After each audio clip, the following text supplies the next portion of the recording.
Oke, saya akan mengawali terkait sama materi kali ini. Bagaimana sih kita mengembangkan orang lain ya? Ini sebenarnya kalau di dalam kompetensi itu developing others ya. Cuman judulnya itu saya buat umum, develop your people. Nah, ini karena memang sebenarnya untuk coaching ini luas sekali, bukan hanya di area kerja, tetapi sebenarnya dalam kehidupan kita itu tuh sangat penting sekali dan butuh yang namanya coaching dan juga mentoring ya. Nah, saya akan membawa perspektifnya pertama adalah di dunia kerja itu seperti apa. Nah, kalau di dunia keseharian sebenarnya ketika kita mendampingi anak, terus kemudian mungkin ada teman yang kadang curhat, nah ini sebenarnya kesempatan buat kita untuk mengasah coaching, ya, termasuk juga mengasah mentoring.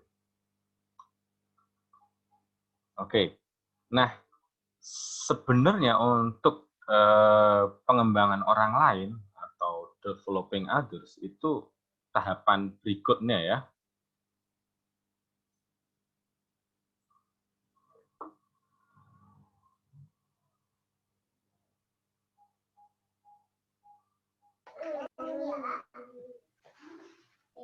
Selamat datang buat Mas Sidik ya. Nah, saya akan lanjutkan. Nah, sebenarnya developing people ataupun kalau di dalam kompetensi itu adalah pengembangan orang lain, developing others ya. Itu sebenarnya adalah tahapan setelah develop yourself. Jadi pengembangan diri. Terus kemudian pengembangan orang lain. Baru kemudian kita akan membicarakan tentang coach and mentor. Jadi saya akan membawa materi ini dalam dua perspektif, yaitu perspektif kompetensi sebagai seorang personal dulu, terus kemudian baru caranya untuk coaching.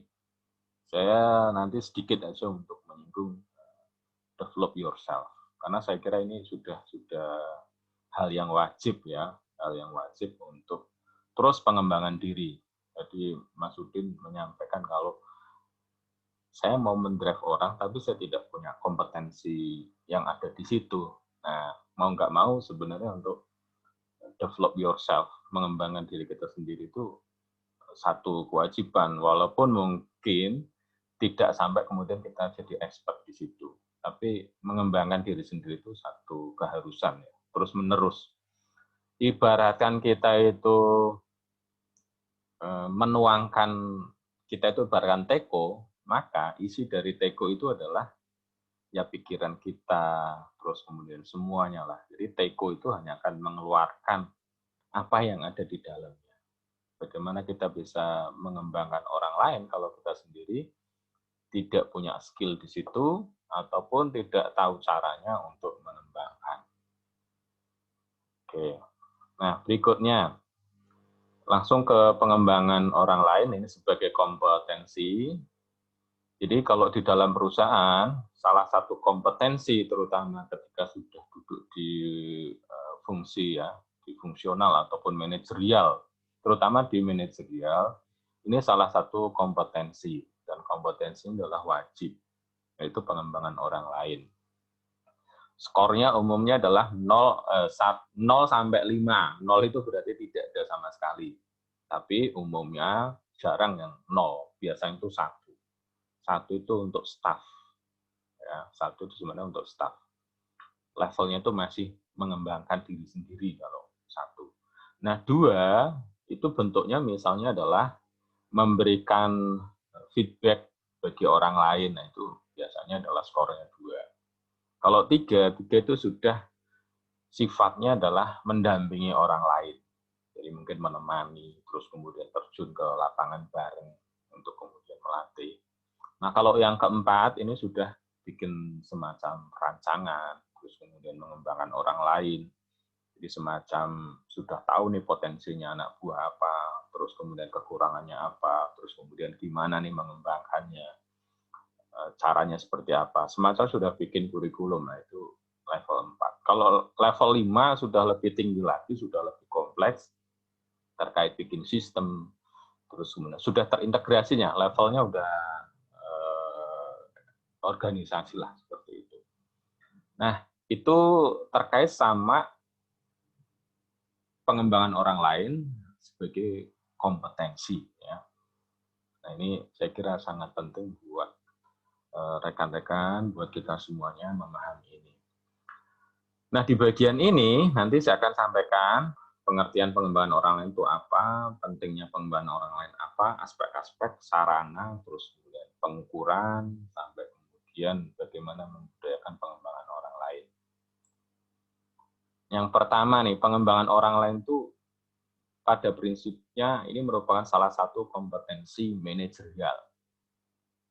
Jadi perusahaan sudah menempatkan ini bagian dari kompetensi manajerial.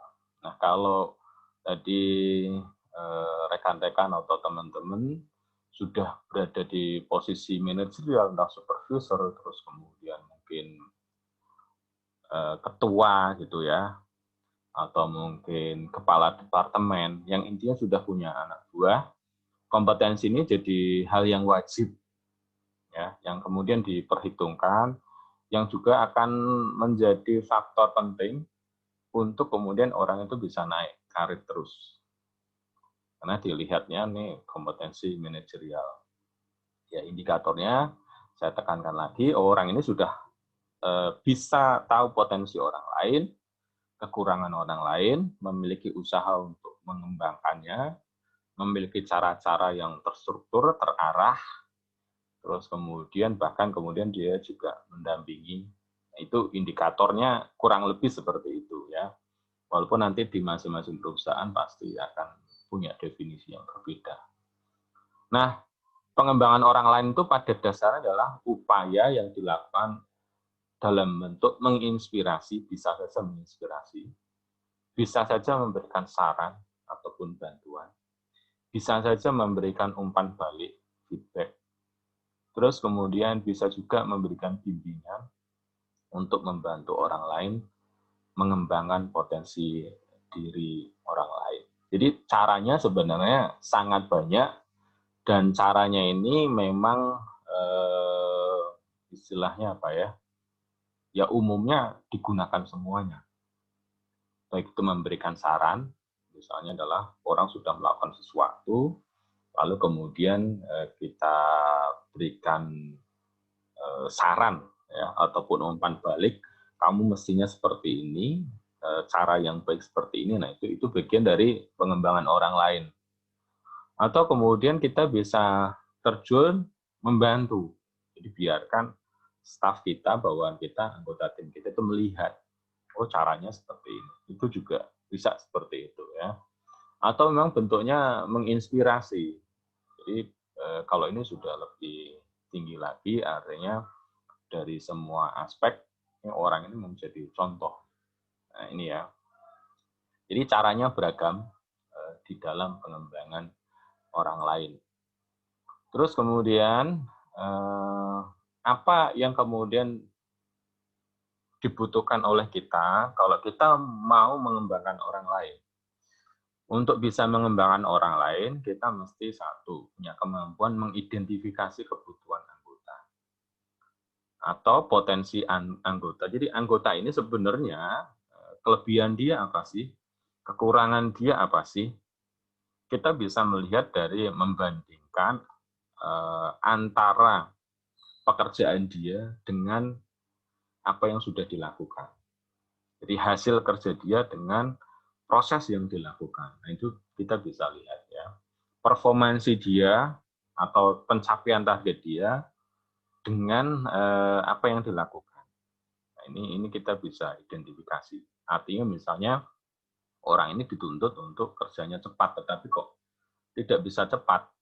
Nah, kita bisa lihat prosesnya. Kita bisa tanya apa yang dilakukan. Oh, ternyata orang ini lambat di dalam mengambil keputusan, misalnya ya. Atau misalnya, oh orang ini ternyata kok kalau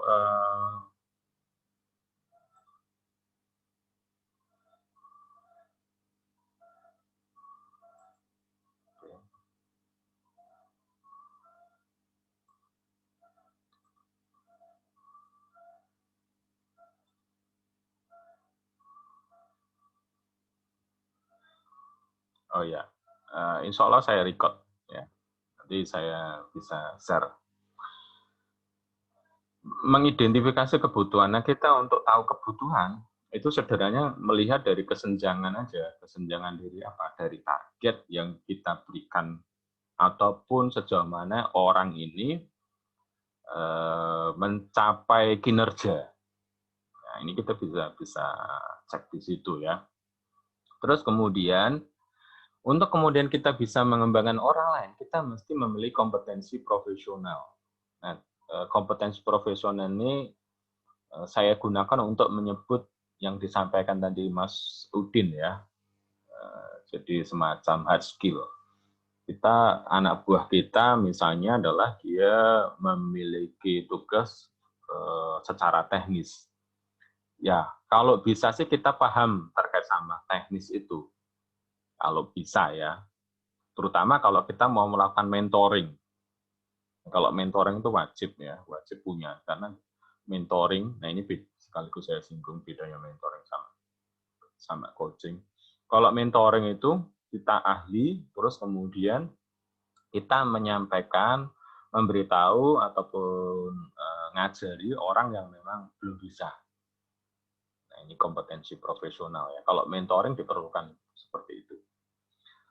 Nah, berikutnya adalah kompetensi pengajaran. Bagaimana sih cara kita mengajarkan kalau misalnya kita tidak bisa? Nah, kalau di sini ini levelnya coaching ya.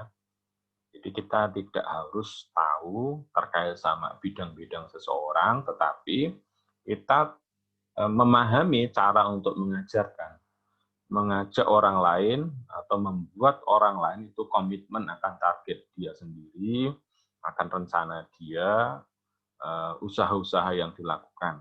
Nah, di sini nih kompetensi pengajaran. Terus berikutnya adalah kompetensi manajerial.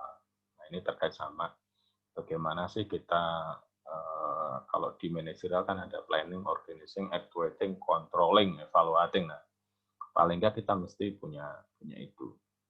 Nah, ini kompetensi-kompetensi yang mendukung kita untuk bisa mengembangkan orang lain.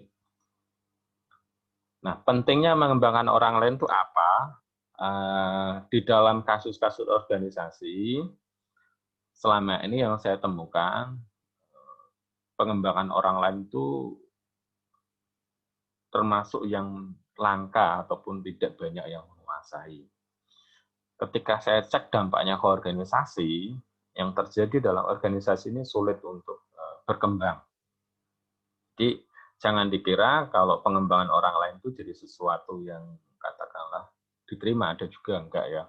Terutama misalnya adalah kalau kita judes sama bawahan, maka berpikirnya adalah ngapain juga dikembangin bawahan, nanti nyalip saya. Nah, ada hal-hal yang seperti itu. Ya. Itu konteks manusiawi. Tetapi bagi organisasi sebenarnya yang dibutuhkan itu bukan seorang Superman, Superwoman, tapi super team. Kerja itu akan bagus, pencapaian organisasi akan tinggi kalau kemampuan tim itu tersebar merata. Nah, ini yang sebenarnya kalau kita melihat konteks organisasi, pengembangan orang lain itu dibutuhkan ya. Sangat-sangat penting. Jadi tim yang personelnya hebat dengan kemampuan yang merata itu akan membuat kerja lebih efektif, lebih efisien. Nah, ini yang mungkin ketika rekan-rekan, Mas Mbak merasa kok saya ini kok tidak mendapatkan pengembangan dari atasan saya, misalnya. Ya bisa jadi mungkin istilahnya apa ya, di organisasinya belum ada sistemnya, atau mungkin ada semacam kekhawatiran ya, kalau misalnya bisa nyalip. Nah, ini juga manusiawi sebenarnya kalau ada hal seperti itu. Tapi saya menyarankan buat rekan-rekan Mas ataupun Mbak ya, akan lebih bagus kalau kemudian kembanginlah bawahan. Dengan prinsip apa? Ketika bawahan naik, kita sudah di atas lagi. Masa kita mau berada di situ terus kan? Berarti nggak berkembang. Nah, pentingnya pengembangan orang lain, ini kalau kita seorang leader, jadi tidak perlu khawatir jika anggota timnya lebih pintar. karena itu akan memudahkan leader dalam bekerja. Terutama adalah mendelegasikan, ya, mendelegasikan. Dan mendelegasikan itu salah satu kompetensi leadership. Jadi bisa mendelegasikan itu adalah bagian dari kompetensi leadership. Nah, hal apa yang kemudian kita bisa delegasikan? Nah, ini juga kita harus lihat, ya. Kalau memang anggota tim kita itu punya skill yang mumpuni, kita bisa delegasikan. Tetapi kalau misalnya dia tidak mumpuni, ya akhirnya kan yang ngerjain kita sendiri. Yang terjadi adalah ya kitanya nggak berkembang, urusannya hanya itu saja, pencapaian tim juga nggak bagus, ya akhirnya kita dinilainya kinerjanya nggak bagus. Jadi akan lebih baik kalau kemudian bawahan itu dikembangkan, anggota tim itu dikembangkan, terus kemudian kita bisa mendelegasikan tugas, bukan melempar tanggung jawab ya, tetapi mendelegasikan. Artinya apa? Hal-hal yang sifatnya teknis itu bisa diberikan ke anggota tim. Kalau anggota tim bagus ya kita bisa kasih delegasi yang lebih besar lagi tanggung jawabnya. Nah, kita sendiri sebagai seorang leader adalah berpikirnya strategis. Nah, ini ngomongin terkait sama kompetensi lagi. Kompetensi terkait sama strategic orientation. Jadi berpikir strategis. Bagaimana sih untuk mengembangkan organisasi ini? Bagaimana kita bisa mengusulkan nih ide-ide buat organisasi ini terus berkembang. Disitulah kompetensi kita tuh naik. Ya, karena kita sudah berpikirnya strategis. Kalau misalnya nanti ada assessment, strategic orientation itu kita akan muncul gitu. Jadi ya tentu skornya akan bagus sehingga secara karir itu jadi peluang buat kita untuk naik ya. Tapi kalau kita nggak mengembangkan orang lain ya kita akan di situ-situ aja. Nah, pengembangan orang lain ini sebagai upaya proaktif. Kalau di dalam organisasi mestinya ini bagian dari upaya proaktif, bukan reaktif. Ya, makanya di organisasi itu ada talent mapping. Untuk organisasi itu mestinya ada perencanaan ya, kebutuhannya apa. Nah, saya ingin mengajak untuk belajar dari kapal Titanic. Ya. Ini terkait sama risk management dan decision making. Jadi sebenarnya pengembangan orang lain, SDM itu bagian dari antisipasi pengelolaan resiko. Resiko apa? Ketika ada kondisi internal dan kondisi eksternal, terutama adalah ketika kondisi eksternal itu berubah dengan cepat. Seperti sekarang ini misalnya adalah ternyata tiba-tiba ada COVID, ya. Bayangin kalau semua pekerjaan itu dikelola sendiri, ditangani sendiri, betapa repotnya. Ya, tetapi karena kita sudah menyiapkan, sudah mendidik orang lain bawaan kita atau anggota tim kita, akhirnya ya itu bisa kita delegasikan, mereka tetap bekerja di rumah, menjalankan tanggung jawab, plus tugas-tugas yang kita berikan, dan kita sudah lebih ringan mengerjakan yang lain-lain. Tapi kalau kemudian kita tidak delegasikan, ya semuanya akhirnya di tangan kita sendiri. Jadi risk management bagian dari pengembangan orang lain itu adalah sebenarnya upaya untuk risk management, pengelolaan resiko, terutama ketika kondisi eksternal itu berubah dengan cepat. Ini contohnya seperti ini. Saya membayangkan kalau ini organisasi yang tidak punya risk management yang bagus. Ini kapal Titanic ini kan diklaim sebagai besar, megah, kuat gitu ya. Tetapi ketika nyatanya seperti gambar ini ya, kapalnya karam, tenggelam, dan kemudian ya banyak korbannya. Setelah diselidiki, di studi, ternyata kapal skocinya, kapal untuk penyelamatnya, itu tidak berimbang, jumlahnya lebih kecil. Artinya apa? Manajemen resikonya di sini kurang. Terus kemudian dia mengabaikan kondisi eksternal gunung es. Sebenarnya alarmnya tuh sudah ada.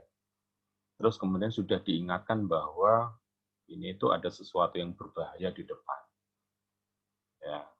Tetapi pengambil kebijakan ya, leadernya atau nahkodanya itu merasa bahwa ini pasti bisa lah ditabrak saja. Pasti ini bisa istilahnya bisa melewati. Nah, yang terjadi justru sebaliknya, dia tidak menyadari bahwa di bawahnya itu ada gunung es yang besar. Yang kelihatan adalah puncak gunung es dan itu kecil seperti bongkahan es.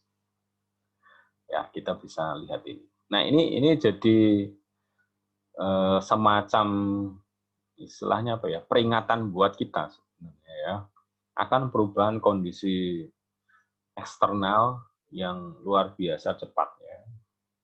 Yang kemudian kita harus sesuaikan bukan hanya teknologi tetapi juga SDM-nya. Sehingga kemudian pengembangan SDM itu mestinya pengembangan orang lain itu jadi satu keharusan. Nah, jadi sebenarnya untuk pengembangan orang lain itu bagian dari manajemen resiko untuk antisipasi kalau terjadi perubahan yang luar biasa di luar. Atau misalnya secara internal organisasi ada perubahan. Kan bisa saja ya,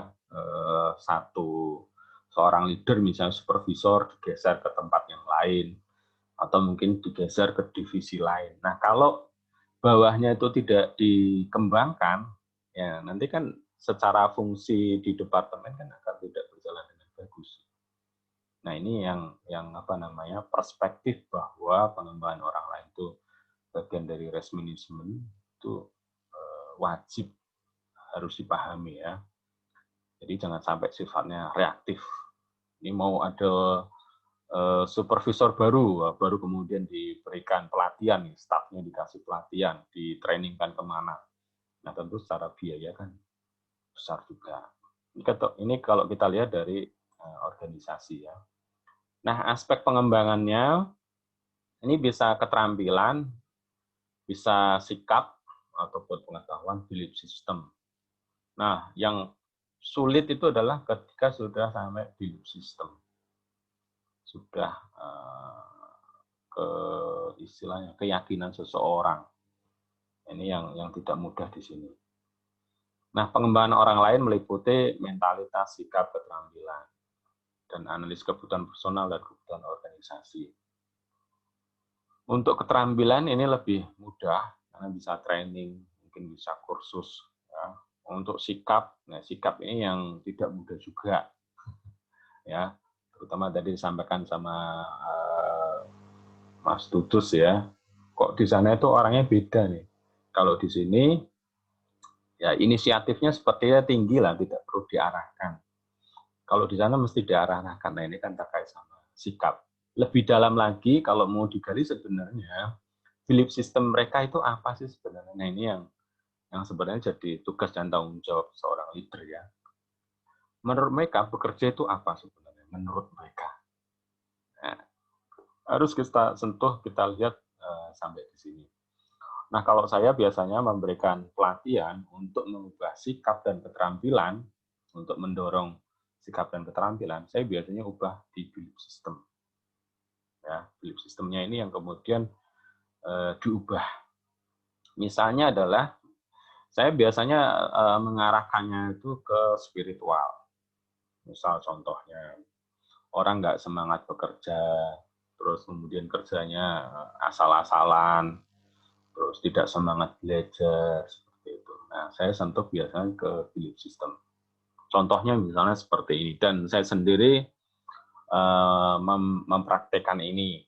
Jadi sehingga ya, bukan cuma saran gitu ya. Misalnya contohnya, saya membawa paradigma bahwa kita itu bekerja, transaksinya itu sama Gusti Allah, sama Allah Subhanahu wa Ta'ala. Ya pokoknya kita itu bekerja serius, seserius mungkin. Kontrak kerja kita itu memang sama perusahaan, tetapi ingat kita bekerja itu bukan karena perusahaan. Karena Kalau sama perusahaan, sama instansi, mungkin banyak kecewanya. Misalnya, kita merasa bahwa udah kerja serius, terus gaji yang diterima tidak sesuai harapan. Sudah tidak sesuai harapan, mungkin dimarah-marahi, stres, tuntutannya banyak, nah, seperti itu ya. Nah, sehingga yang terjadi kalau kita perspektifnya bekerja ke perusahaan, ke instansi, ya akhirnya ya ngapain sih perusahaan ini perusahaan orang, dan seperti itu kan sikapnya akhirnya kan berbeda ya. Ngapain sih saya ikut pelatihan? Oh ini yang pelatihan juga uang-uang saya sendiri. Mending saya buat keluarga atau saya tabung. Sehingga kerjanya akhirnya nggak serius. Nah kalau saya arahkan bahwa kita bekerja itu transaksinya itu sama Allah Subhanahu Wa Taala, kerja itu transaksinya sama Tuhan.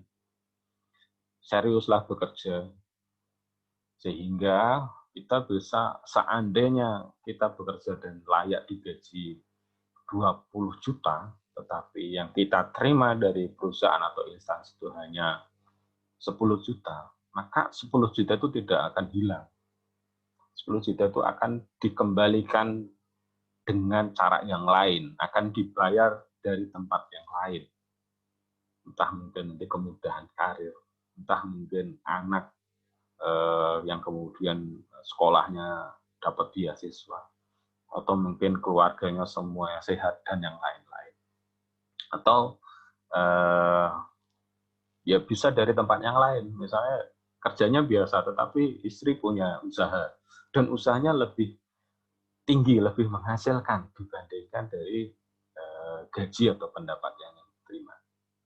Nah, perspektif ini yang saya bawa ke banyak tempat, yang kemudian akhirnya orang merasa bahwa oh iya benar nih. Dan akhirnya sikap mereka, keterampilan mereka berubah.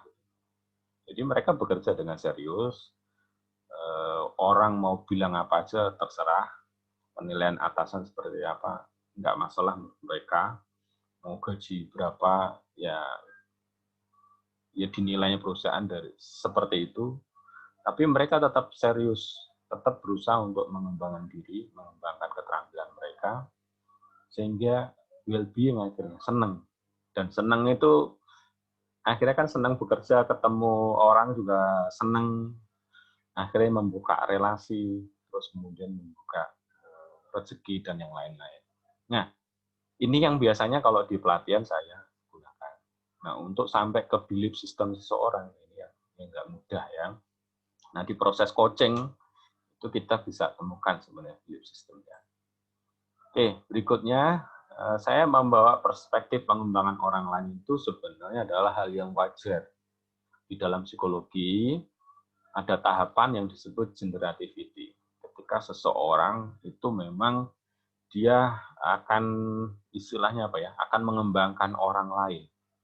Akan ada masa mengembangkan orang lain.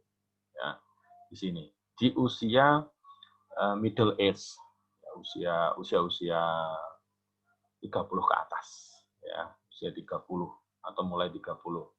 Ketika seorang sudah punya anak, di perusahaan berada di posisi yang sifatnya sudah struktural, nah di sini akan ada proses pengembangan orang lain. Nah, seseorang itu untuk terdorong untuk mengembangkan orang lain itu ditentukan dari sebelum-sebelumnya ini, tahapan sebelum-sebelumnya ini akan menentukan. Pertama, misalnya kalau tarik mundur sebelumnya, intimasi, kemampuan dia membangun hubungan orang lain. Kalau orang tidak terdorong untuk mengembangkan orang lain, barangkali masalahnya adalah dia memang sulit untuk membangun hubungan dengan orang lain. Kok sulit membangun hubungan dengan orang lain? Mungkin pandangan dia, persepsi dia terhadap diri sendiri itu nggak pas. Ya, personal identity-nya mungkin nggak benar, konsep dirinya mungkin dia ngerasa bahwa dia nggak mampu, dia nggak bisa, dia bukan orang yang hebat seperti itu. Nah, identitas ini bisa ditarik mundur lagi. Mungkin masalahnya adalah di masa-masa sekolah dia ngerasa bukan orang yang pinter, bukan punya karya, nah, seperti itu ya. Atau kecil lagi, memang kecilnya terlalu banyak tuntutan, nggak boleh ini, nggak boleh itu, sehingga inisiatifnya nggak berkembang. autonominya nggak berkembang, atau tarik mundur lagi. Tapi kalau sampai di sini nih sudah nanti konsepnya bukan lagi mentoring sama coaching ya. Kalau masalahnya udah ini rentetan sampai ke kecil, ini sudah konseling. Ya, ini sudah konseling. Kalau sampai hanya intimasi dia sulit membangun hubungan, nah ini bisa lah dengan mentoring, coaching. Tapi kalau masalahnya udah rentetan sampai yang basic trust, oh ternyata kenapa sih dia nggak ngembangkan orang lain? Ketika digali-gali ternyata dia ini orangnya nggak mudah percaya. Dia ini orangnya misalnya adalah kalau dikembangkan orang lain dia khawatir kalau menyaingi. Kalau misalnya ini ya parnoan lah, jadi paranoid, curigaan. Nah ini kalau seperti itu ya sudah sampai sini. Nah ini kalau sudah nyentuh ke basic trust, ini bukan lagi coaching sama mentoring ya, konseling. Oke. Nah sarana pengembangan ini sederhananya seperti ini. Ada gejala kira-kira kinerjanya menurun. Nah, berarti kalau kinerja menurun pasti ada hal yang salah nih. Yang salahnya apa? Kita identifikasi. Terus kemudian baru kita intervensi. Kita berikan penanganan. Bisa penugasan. Jadi pengembangan orang lain itu bisa aja bentuknya penugasan. Membaca buku, terus kita bayarin ikut seminar, misalnya ya. Terus di organisasi ada mungkin sistem khusus orang bisa update informasi, atau mungkin ada semacam apa ya sarana khusus nih orang bisa workshop online, atau bisa pendampingan, bisa mentoring, bisa coaching ataupun bisa konseling. Nah, bagaimana kita mengukur pengembangan orang lain? Nah, ini terkait sama kompetensi tadi. Sejauh mana sih kompetensi kita di mengembangkan orang lain? Nah, kita bisa lihat bahwa pengembangan orang lain itu tidak terpisah dari pengembangan diri sendiri dalam kamus kompetensi. Kompetensi tersebut merupakan manajerial atau melekat pada suatu jabatan. Aspek yang dilihat terkait dengan objek pengembangan yang dilakukan. Jadi, kalau pengembangan orang lainnya itu kompetensinya bagus, dia bukan hanya mengembangkan personal, tapi sudah melayani lagi tim beberapa orang, bahkan bidang. Nah, kalau skornya udah tinggi, berarti dia sudah bikin sistem di organisasi. Jika sudah pada level pengembangan diri luar diri sendiri atau disebut pengembangan orang lain, maka diperlukan kompetensi pendukung. Nah, kompetensinya, nah ini yang akan kita pelajari ya. Ada mentoring dan coaching. Nah, untuk pengembangan orang lain secara organisasi, mestinya memang harus dukung namanya knowledge management. Knowledge management, ya semacam portal khusus di organisasi itu orang bisa akses. Mungkin aturan-aturan terbaru, kebijakan terbaru, atau seminar-seminar yang pernah diikuti, itu bisa diakses. Mestinya sarannya seperti itu.